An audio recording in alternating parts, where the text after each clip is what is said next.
1 தீமோத்தேயு 1:15. அதாவது மனம் திரும்புறதுக்கு நீங்களே தடையா இருக்காது. மனம் திரும்ப விரும்பக்கூடிய பாவிகளை நோக்கி இயேசு கிறிஸ்துனுடைய அவருடைய அந்த ஆட்டிடியூட் எப்படி இருக்குன்னு புரிஞ்சுக்கிடுங்க. அதாவது பாவிகள் மீது சினம் கொள்ளுகிற தேவன் தான். ஆனா மனம் திரும்ப வேண்டும் என்றதான ஒரு தாகத்தோடு தேவ சமூகத்துல வர்றாங்களே, அப்படிப்பட்டவர்கள் மீது எப்படிப்பட்டவரா இருக்கிறார்? இரக்கமுள்ளவரா தான் இருக்கிறார். வாசிங்க. பாவிகளை ரட்சிக்க கிறிஸ்து உலகத்தில் வந்தார் என்கிற வார்த்தை உண்மையும் எல்லா அங்கீகரிப்புக்கும் பாத்திரமானது. அவர்களில் பிரதான பாவி நான். அப்ப பிரதான பாவி, ஒரு கொலை நடக்குது, அந்த கொலைக்கு நானும் உடந்தையா இருக்கிறேன் மற்றும் பல காரியங்களை பண்ற ஒரு பிரதான பாவி. ஆனா எனக்கு மன்னிப்பு கிடைக்குது. யாருக்கு? நான் மனம் திரும்ப வேண்டும் என்கிறதான எண்ணத்தோட தேவ சமூகத்துக்கு போகிறேனே, அந்த மனுஷர்கள் எல்லாருக்கும் மன்னிப்பு உண்டு. மனம் திரும்ப அனுபவத்தை தேவன் இலவசமா கொடுக்கக்கூடியவரா இருக்கு. அவர் எப்படிப்பட்டவர் என்பதை புரிந்துகிடுங்க. அப்போஸ்தலர்களுடைய புஸ்தகம் 5:31 வாசிங்க. அங்கே மனம் திரும்புதலையும் ரட்சிப்பையும் அருள்வதற்காக தான் வந்தார் என்று சொல்லப்பட்டிருக்கு. இஸ்ரவேலுக்கு மனம் திரும்புதலையும் பாவ மன்னிப்பையும் அருள்கிறதற்காக. பாருங்க, அவர் எதுக்காக இந்த உலகத்துல வந்தார் தெரியுமா? அவருடைய ஜனங்களாகிய உங்களுக்கு மனம் திரும்புதலையும் பாவ மன்னிப்பு. அப்ப என் பாவம் பெருசு என்று உங்களுக்குள்ள ஒரு சிந்தனை வருதா? அந்த சிந்தனை சரியான சிந்தனை தான். ஆனா இதுக்கு உனக்கு மன்னிப்பே கிடைக்காதுன்னு ஒரு சிந்தனை அது கூட எழும்புதில்ல.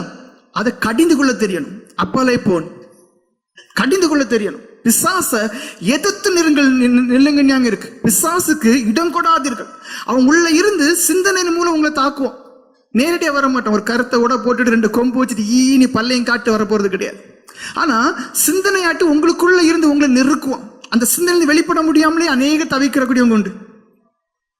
ஆனா உங்களுக்கு தெரியணும், மனம் திரும்பக்கூடிய ஒரு பாவின் மீது தேவன் எப்படிப்பட்டவராக இருக்கிறார், எப்படி இரக்கமுள்ளவராக இருக்கிறார் இஸ்ரவேலுக்கு.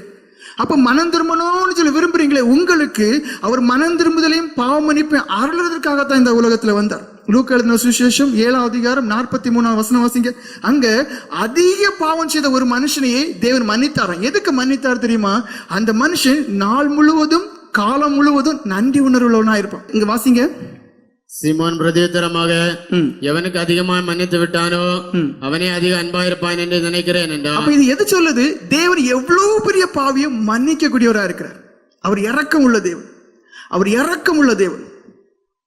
அத மோசேயை பார்த்து சொல்லுவார், யார் மீது இரக்கமா இருக்க விரும்புறோம் அவர் மீது இரக்கமாயும், யார் மீது உருக்கமா இருக்க விரும்புறோம் அவர் உருக்கமாயும். காரணம் என்ன? மோசே, நீ சொல்றதெல்லாம் சரிதான், நான் மற்றவங்களை காட்டுல ஒன்றை எப்படி இருக்கு அதிக உருக்கமா இருக்கேன். ஏன்? நீ ஒரு மனுஷனை கொலை செய்த மனுஷன், கொலை செய்து ஓடின மனுஷன்.